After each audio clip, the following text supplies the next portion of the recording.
오늘 우리가 함께 볼 하나님의 말씀은 로마서입니다. 로마서 1장 5절부터 7절까지 말씀. 로마서 1장 5절부터 7절까지 말씀. 우리 다 같이 봉독하도록 하겠습니다. 로마서 1장 5절부터 7절입니다. 시작. 그로 말미암아 우리가 은혜와 사도의 직분을 받아 그의 이름을 위하여 모든 이방인 중에서 미도 순정하게 하나니 너희도 그들 중에서 예수 그리스도의 것으로 부르심을 받은 자니라.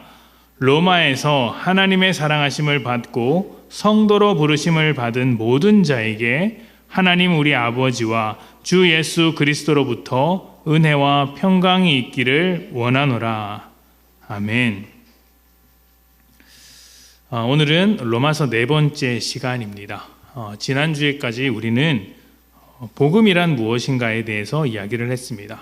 이 복음을 두 가지 문화적인 배경 아래서 설명을 드린 것을 기억하고 계시겠죠? 첫 번째는 이제 로마의 복음이었습니다.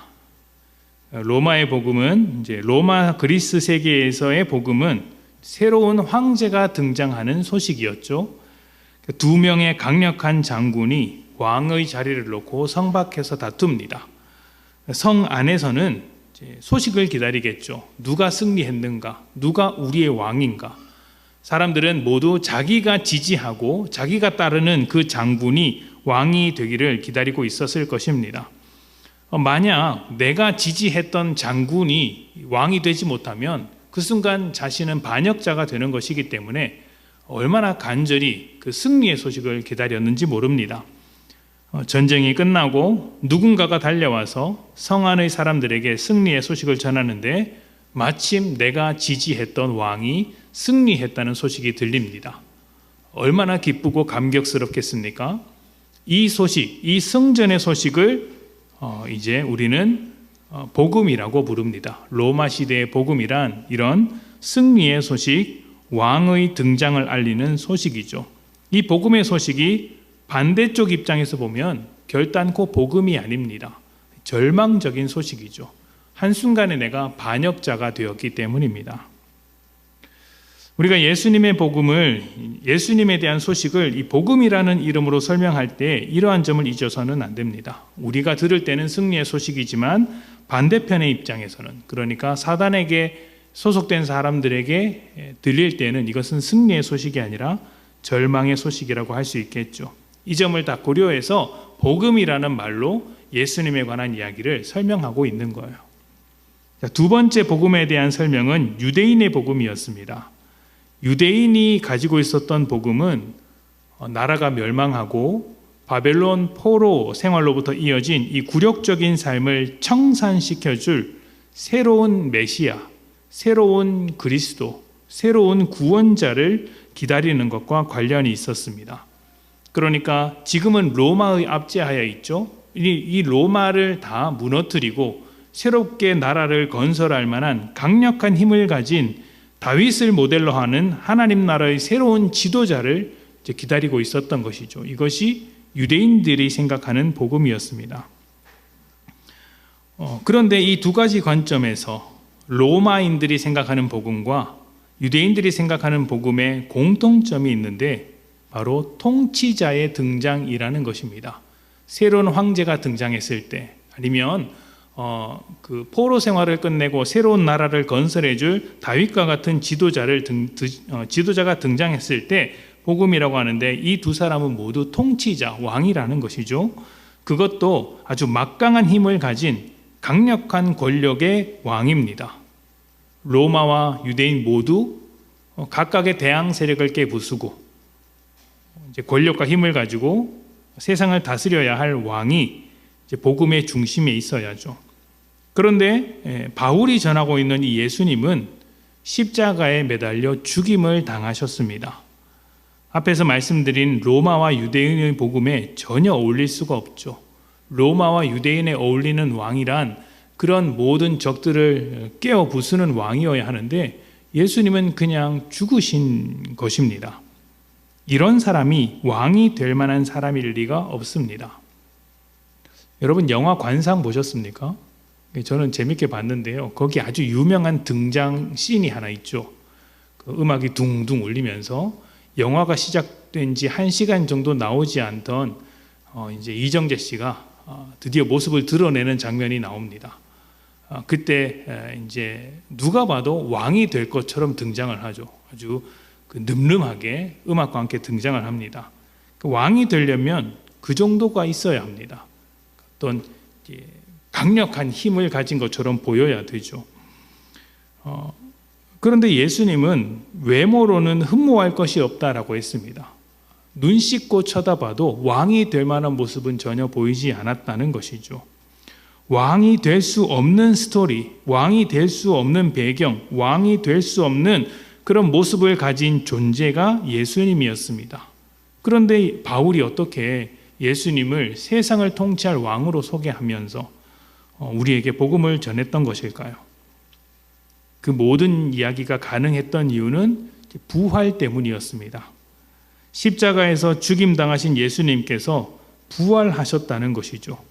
부활하심으로써 죽음의 권세와 그 권세 아래에 있는 모든 것을 바꾸어 놓으셨습니다.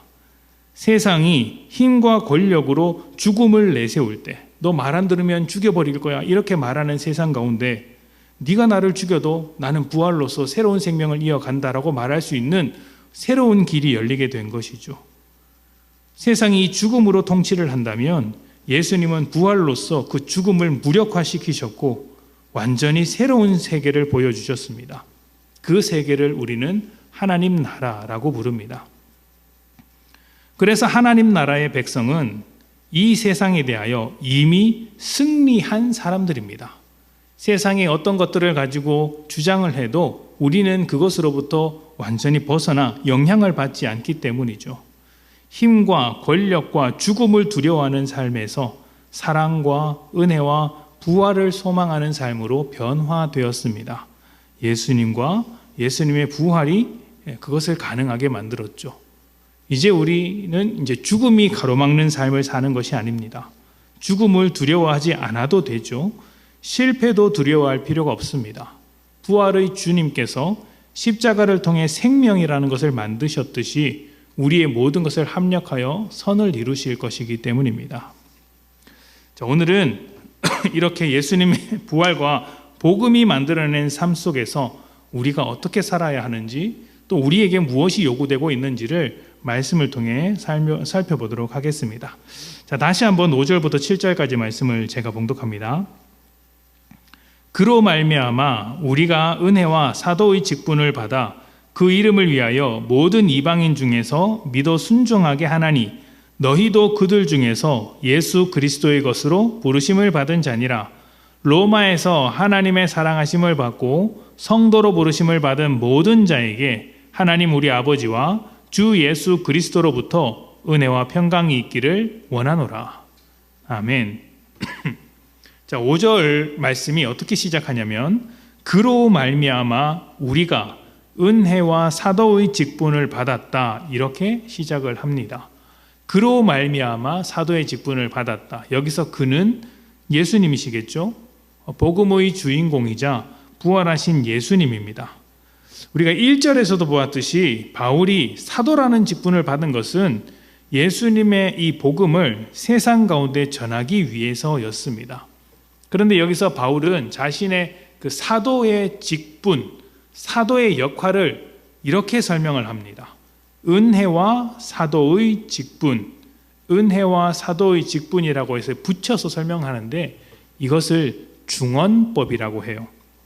중언법이라는 것은 이제 단어 두 개를 이제 붙여놓고 더 의미를 강조하는 이제 성경의 표현 방법입니다. 아주 자주 나오는 수사법 중에 하나예요. 예를 들면 성경에 아주 유명한 말씀 중에 이런 말씀이 있죠. 너희는 먼저 그 나라와 그 의를 구하라 이렇게 말을 하죠.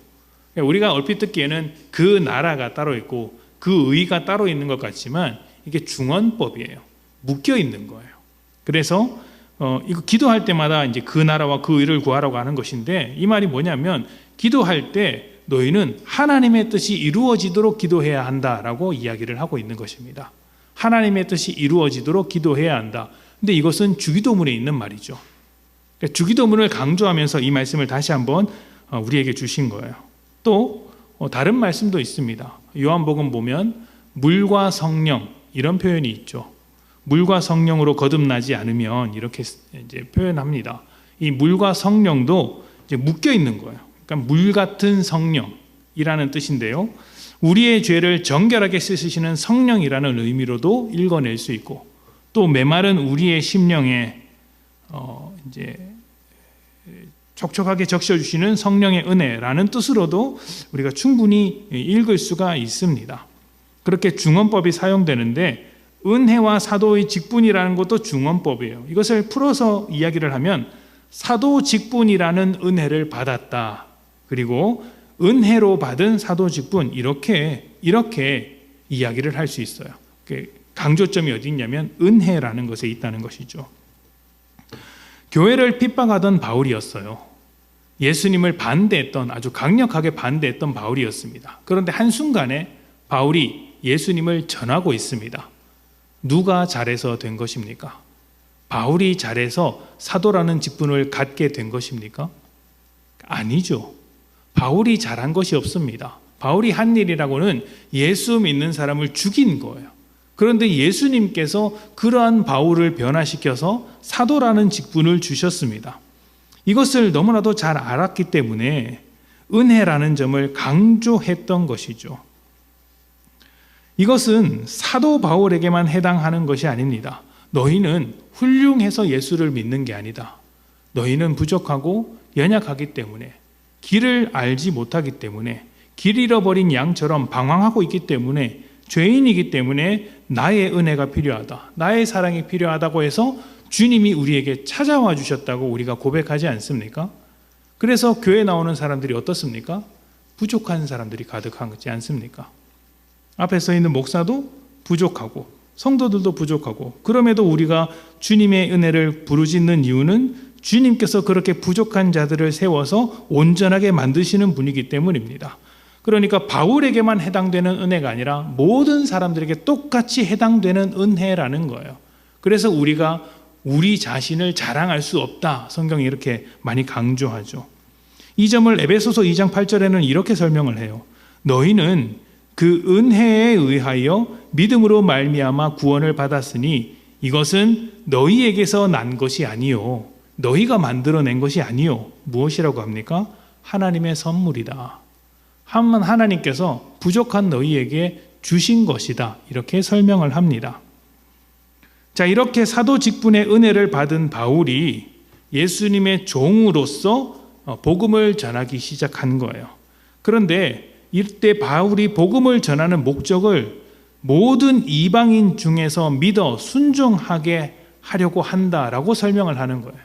내가 복음을 전하는 이유는 딱 한 가지다. 모든 사람들이 믿고 순종하도록 하려고 하는 것이다. 자, 여기서도 중언법이 나옵니다. 그러니까 우리는 이제 성경 시대의 사람들이 사용했던 이 문학적인 표현이 익숙하지 않아서 또 나와라고 하겠지만, 이 사람들은 아주 이렇게 흔하게 사용하던 방법이었어요. 여기서도 중언법이 나오는 거예요. 믿어 순종하게 한다는 것인데, 이것은 또 묶여 있는 단어예요. 믿음의 순종, 믿음에 따라 나오는 순종, 그리고 순종을 부르는 믿음, 이렇게 말할 수 있어요. 무엇을 강조하고 있는 거예요? 믿음과 순종을 한데 묶어서 떨어질 수 없는 것이라고 강조하고 있습니다. 우리가 예수를 믿는다면, 예수를 믿는 이 믿음의 자리로 부름받았다면 순종이라는 결과물이 우리의 삶에서 당연히 나타나야 한다는 것이죠. 보통 신앙생활을 하면 이 구원과 믿음과 순종의 관계를 각각 따로따로 잘라서 이렇게 생각하는 경우가 많습니다. 이것을 이렇게 분리하는 이유, 구원 따로, 믿음 따로, 순종 따로 분리해서 이해하는 이유는 우리의 순종이 구원을 만들어낸다는 오해를 피하기 위해서요. 그래서 순서를 정하다 보니 딱딱 구분해 두었습니다. 내가 잘 믿으면 내가 잘하면, 내가 순종을 훌륭하게 해낼 수 있다면 구원을 받는다, 축복받는다라고 생각을 하는 거예요. 근데 이건 틀렸다라는 것입니다. 우리는 애초부터 잘할 수 없는 사람들이다. 잘할 수 없는 사람들이다. 그래서 하나님께 순종을 하면 복 받는다는 말이 잘못된 말이다. 무엇이 먼저입니까? 복이 찾아와야 되는 거예요. 은혜의 복이 찾아와야 되는 거예요. 그래서 우리의 심령이 변화되고 그때로부터 우리가 가야 할 바를 알게 되죠. 순서가 다르다는 것입니다.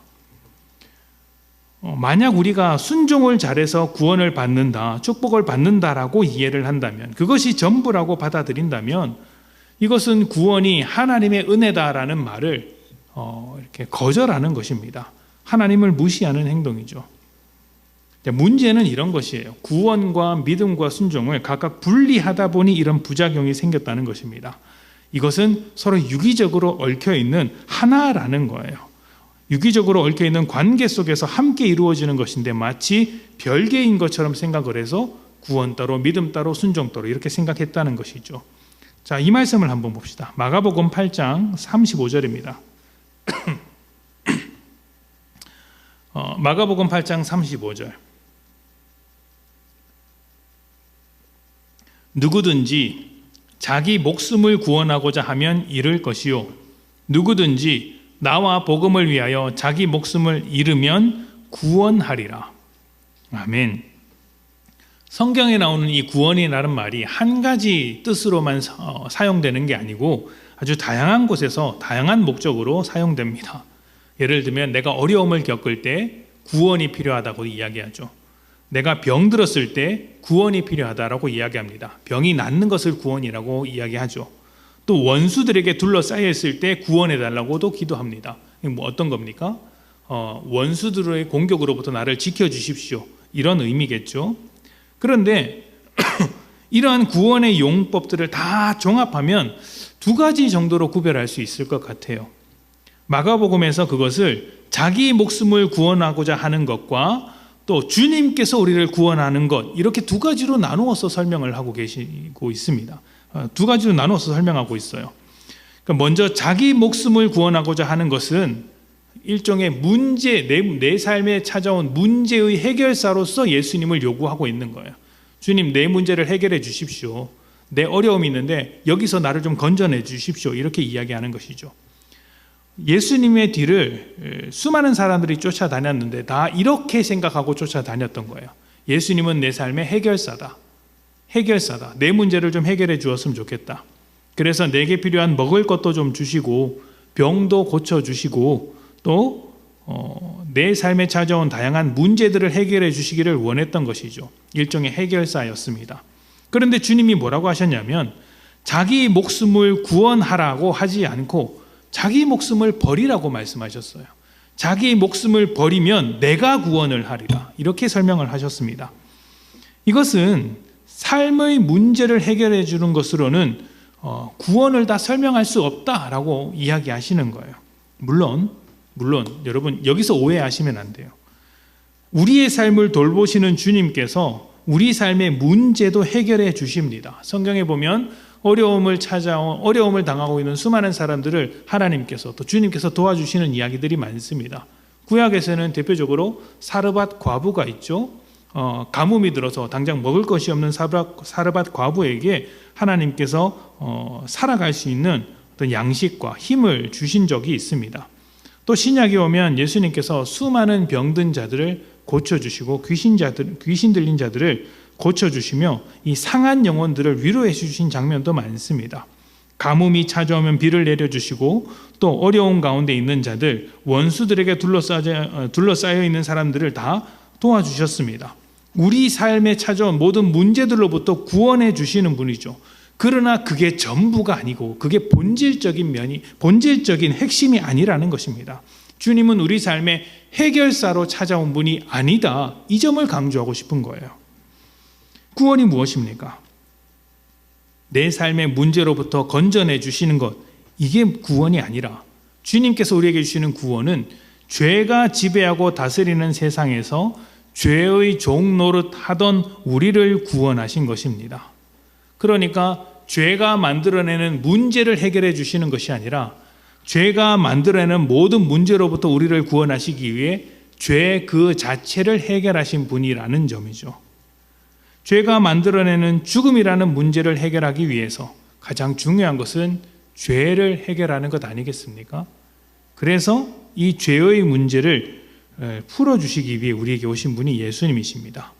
우리가 더 이상 죄로부터 다스림 받지 않도록 죄에서 건져내 주신 것, 그리고 더 나아가 왕이 되신 주님께서 죄가 다스리지 못하도록 우리를 다스리는 것이 바로 구원입니다. 우리는 죄가 다스리는 삶을 살고 있지만 죄로부터 자유하게 되었고 이제 예수님께서 다스리는 삶을 살게 된 것이죠. 그래서 구원받는 자는 예수님을 누구라고 고백합니까? 우리 주 예수 그리스도 이렇게 말하지 않습니까? 우리 주님이라고 고백합니다. 주인이라는 것이죠. 여기서 주님이라는 이 단어는 예수님께서 살아가실 때 그 당시에, 그리고 성경이 기록된 당시에는 황제에게 사용하는 표현이었어요. 황제만이 주인이라는 호칭을 사용할 수 있었습니다. 황제만이 나를 다스린다, 황제의 뜻대로 살겠다, 이런 표현이었어요. 그런데 이 표현을 지금 누구에게 사용하고 있는 거예요? 예수님께 사용하고 있는 거예요.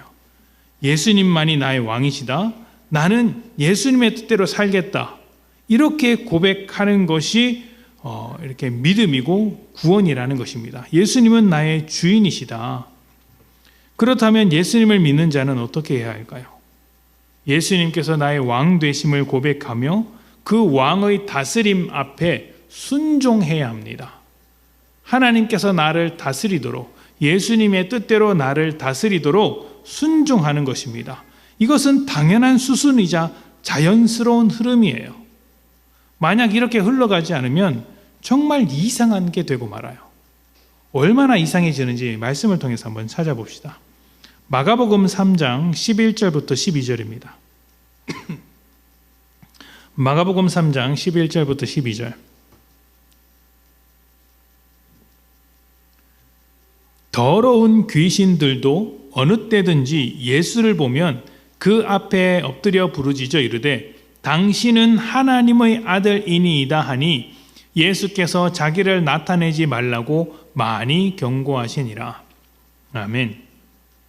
자, 사탄의 세력, 귀신들도 예수님께서 하나님의 아들이라는 것을 믿었습니다. 인정했어요. 고백했습니다. 그런데 예수님의 주권을 인정하지 않고 반역자로 존재했던 것입니다. 예수님을 믿었지만 예수님의 말씀대로 순종하지는 않았어요. 믿어도 믿기는 믿는데 순종하지 않는 것이 이렇게 이상한 거예요. 귀신과 같은 그 스탠스를 취하고 있는 것이죠. 우리가 예수를 믿는다고 하면서 순종하지 않으면 그것이 과연 믿는 것일까요?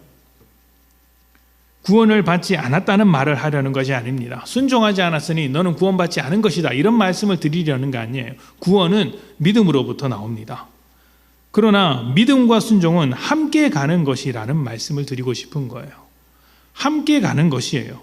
예수를 주로 고백하는 우리는 순종하기 위해 주님의 뜻을 항상 묻고 듣는 마음으로 살아가야 합니다. 어떻게 해야 합니까? 날마다 자기 목숨을 잃어버려야 되는 거예요. 자기 고집을 꺾어야 돼요. 그리고 주의 뜻대로 살아갈 수 있도록 자신을 십자가에 못 박는 것이죠. 믿음과 순종의 이런 관계는 로마서 전체적인 구조에서도 아주 잘 드러납니다. 우리 맨 첫 시간에 제가 살짝 언급했던 내용인데 여러분 기억하실지 모르겠어요. 로마서는 몇 장을 기준으로 맥락이 달라진다, 이런 표현을 제가 한 적이 있었습니다. 몇 장일까요? 12장입니다. 로마서 12장은 잘 아시잖아요. 로마서 12장 1절과 2절이 아주 유명한 말씀이잖아요. 잘 알고 있는 말씀이에요. 이 로마서 12장을 중심으로 그 앞과 뒤의 맥락이 달라져요. 1장부터 11장까지는 믿음에 대한 설명이 가득합니다. 그리고 12장부터 그 나머지는 순종에 관한 것들이에요. 너 이렇게 살아야 한다. 왜 이렇게 기록했을까요? 11장까지의 믿음의 내용을 알아야 12장 이후 순종이라는 결과가 나오게 되기 때문입니다. 또 12장부터 나오는 순종의 모습들이 1장부터 11장까지의 믿음이 없다면 아무런 의미가 없기 때문이죠.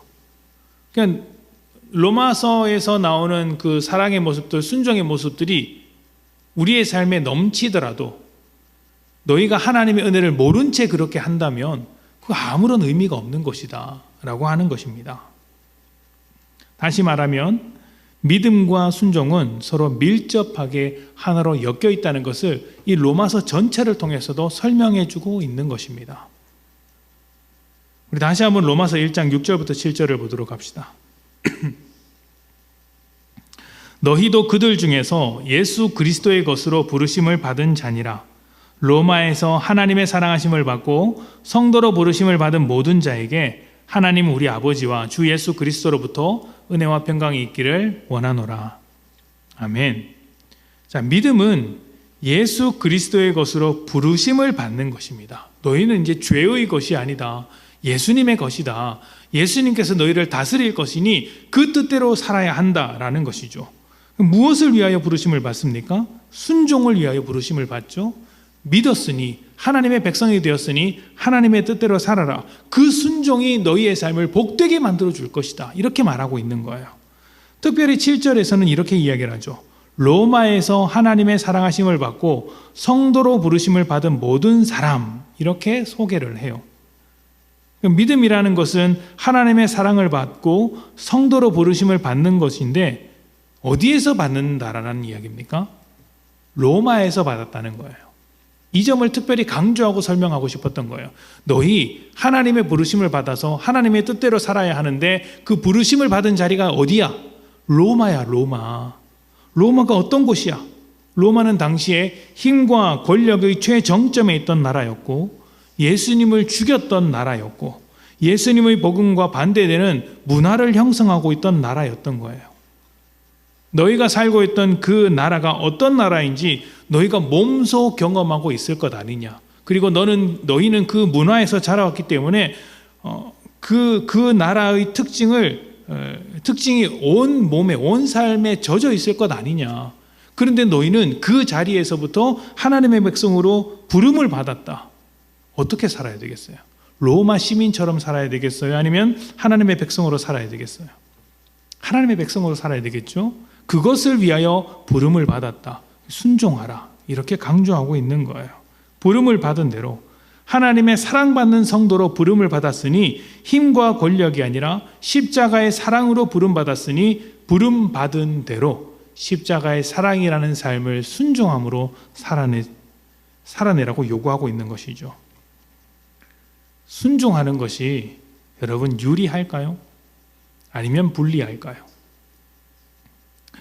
로마의 입장에서 보자면, 로마 시민의 입장에서 보자면 로마의 법대로 사는 게 훨씬 더 유리합니다. 그런데 로마의 법이 아니라 예수님의 법을 따르면 불리할 수밖에 없어요. 당장 로마 시대에서 일어났던 일을 한번 생각해 보십시오. 우리가 방금 그 주님이라는 표현을 황제에게밖에 사용할 수 없다고 했는데 그리스도인들은 예수님을 나의 주님이라고 고백을 했어요. 이 단순한 한 문제를 가지고 많은 사람들이 죽임을 당했어요. 로마 황제가 나의 주인이라고 인정하면 쉬운 일입니다. 근데 그 쉬운 일을 안 하는 거예요. 불리하지만 안 하는 거예요. 왜냐하면 그렇게 살라고 내가 부름을 받았기 때문입니다. 그 세상 사람들의 관점에서는 왜 저렇게 허탈하게 살아가냐, 왜 저렇게 어리석게 살아가냐, 잠깐 말이라도 주님은 나의 주인이다라는 말을 하지 않고 황제가 나의 주인이다라고 말하면 되지 않느냐, 적당히 타협하면서 살면 되지 않느냐라고 말하겠지만 우리는 그러지 않는 거예요. 왜 그렇습니까? 로마 황제가 그러한 이유로 우리를 죽일지라도 죽음을 이미 극복한 사람들이기 때문입니다. 부활의 사람들이기 때문이죠. 물론 모든 자리에서 순교해야 한다라는 말씀을 드리는 건 아니에요. 그러나 두려워하지 않는다는 거예요. 불리하게 살아가는 것을 두려워하지 않아요. 이미 하나님 나라에 소속된 사람들이 되었기 때문입니다. 하나님 나라에 소속되었으니 우리가 하는 이 순종은 아주 영광스럽고 복된 자리가 되는 것이죠. 하나님 나라가 이루어지는 자리. 한번 생각을 해보십시오. 우리는 사랑이라는 원리로 살아가는 사람들입니다. 근데 힘과 권력으로 가득한 세상, 그리고 더 힘을 갖기 위해서 경쟁하는 세상 속에서 우리가 그 한가운데서 사랑이라는 씨앗을 심는다고 한번 생각을 해보세요. 그 삭막한 세상 가운데 유일한 안식처가 되지 않겠습니까? 그러면 그 사랑이 있는 자리가 무엇이 되겠어요? 천국이 되는 거예요. 그거 하라고 우리를 부르신 거예요. 그게 믿는 자들에게 요구되는 순종이라는 말입니다. 자, 간단하게 하나만 더 보겠습니다. 7절입니다.